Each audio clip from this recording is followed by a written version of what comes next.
¿Qué aprendimos? En el optativo se obtuvieron aprendizajes que han desarrollado un cambio de paradigma en cuanto a la visión que tenía sobre la educación en la primera infancia. Uno de ellos es el quehacer docente como práctica estrechamente ligada a un currículo que aún no se ha utilizado de la manera adecuada, ya que muchos de los profesionales en educación inicial aún no observan que niños y niñas crecen dentro de una construcción social que es muy diversa dependiendo de la familia y el contexto en que se han desarrollado. Pero aún más importante, no se tiene en cuenta cómo esta construcción social permea las relaciones que formamos como docentes con los y las menores y sus familias, en una sociedad que está pasando por la necesidad de implementar cambios en la educación, lo que ha hecho complejo el responder adecuadamente a las necesidades e intereses de los niños y las niñas.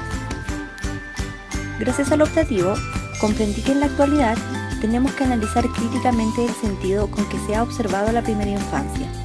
ya que estamos frente a una cultura en la que la diversidad social está cada vez más presente, bajo un contexto globalizado que se desarrolla con la exigencia de abarcar la educación tanto en el área pedagógica como en el área personal de sus participantes,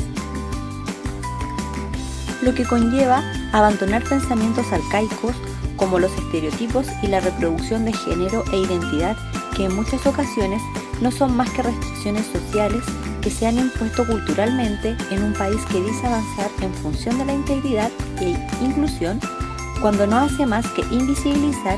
y excluir a quienes no cumplen con la normativa intolerante de la generalidad en las multitudes, exigiendo que las prácticas docentes comprendan en un significado más amplio no solo en los contenidos que entrega, sino que en la formación de personas con derecho que viven en una sociedad diversificada que no debería limitar a los individuos al observar aspectos superficiales en vez de basarse en la aceptación y el respeto para crear igualdad de condiciones. Frente a esta realidad, entiendo cómo es que la educación parvularia se debe interesar aún más en valorar la diversidad cultural y como tal asumirla como un desafío y una oportunidad de desarrollo para trabajarlo en primera infancia. De esta manera, podemos favorecer pertinentemente el desarrollo integral de aprendizajes que respondan verdaderamente con flexibilidad y oportunidades de los intereses de niños y niñas de nuestro país.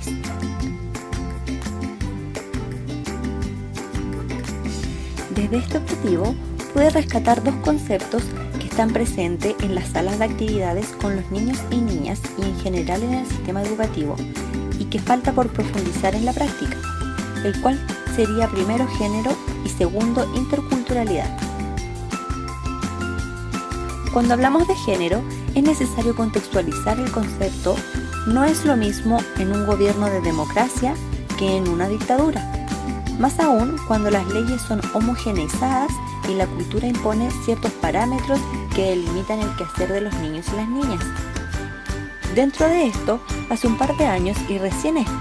yo pude conocer un poco más acerca de los y las niñas trans, y por un pequeño documental que vimos, me di cuenta que falta mucho por hacer para que ellos y ellas puedan ganar terreno en la igualdad. Pero considero que es difícil hacer este cambio de paradigma cuando socialmente vivimos en un país conservador, religioso, con alto índice de analfabetismo, capitalista, donde la falta de empatía y el inconformismo reinan en la vida de todos.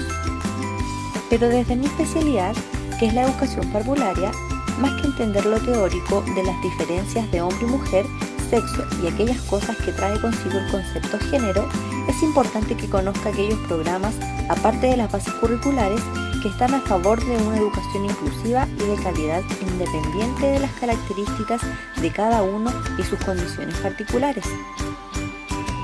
los cuales serían enfoque de género en las prácticas pedagógicas, guías para incorporar el enfoque de género en las prácticas educativas en Junji, práctica de crianza con equidad de género y resumen sobre derechos y deberes de padres y madres, para que yo, posteriormente, en el trato de los niños y niñas, no aplique diferenciación en los modos de relación, independiente de mi cultura o la comunidad educativa. Pasando al segundo concepto, que es interculturalidad, constaté que hay más políticas que lo amparan y por lo general no es difícil de tratar con los niños y niñas, ya que están viviendo en su cotidianidad con la multiculturalidad. Y a pesar de que pueda sonar como un poco anticipado, las niñas y niñas no discriminan, ya que si lo hacen son aprendizajes transmitidos por un adulto, ya sea con palabras, gestos o acción.